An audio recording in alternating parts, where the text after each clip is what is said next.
New Zealand के दरमियान Nations hockey cup का फाइनल, दूसरे क्वार्टर का खेल जारी। न्यूजीलैंड के पाकिस्तान के गोल पोस्ट पर ताबड़तोड़ हमले, 4 गोल दाग दिए। पाकिस्तान टीम दिफाई पोजीशन पर।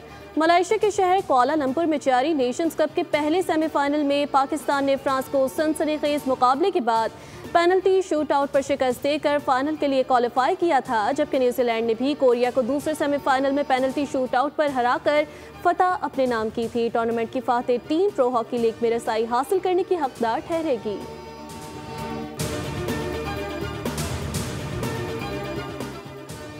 OIC वज़ीर ख़ारजा इजलास के मौके पर नायब वज़ीर आज़म इसहाक डार की तुर्क सदर रजब तैयब एर्दोगान से इस्तांबुल में मुलाकात। फील्ड मार्शल सैयद आसिम मुनीर भी इसहाक डार के हमरा थे। तुर्क पाकिस्तानी क़यादत ने इसराइली हमलों की शदीद मज़म्मत की। ईरान की खुदमुख्तारी और दिफा के हक़ की हिमायत का इरादा।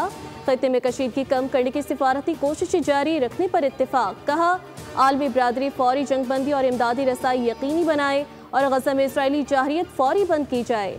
तुर्क सदर को OIC यूथ फोरम अवार्ड पर मुबारकबाद दी।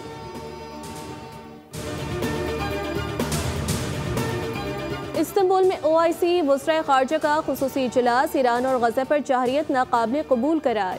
चेयरमैन OIC ने खिताब में कहा, ईरान और गज़ा में इसराइली जाहिरियत की मज़म्मत करते हैं। अक़वाम मुत्तहिदा की करारदादों के मुताबिक हर मुल्क को अपने दिफा का हक हासिल है। ईरान इसराइल तनाज़े का पुरअमन हल तलाश किया जाना चाहिए। मुज़ाकरात से तनाज़ात का हल तलाश किया जाए। ईरान इसराइल के दरमियान जंग खत्म होनी चाहिए। तुर्क सदर रजब तैयब एर्दोगान ने कहा, नेतन्याहू हिटलर पूरे खित्ते को तबाही की तरफ धकेलना चाहता है। इख्तलाफात खत्म करके एक हो जाए।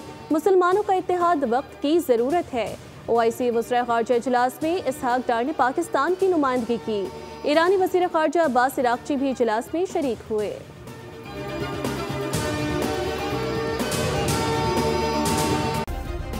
सब्सक्राइब करें और बेल दबाएं ताकि कोई खबर रह न जाए।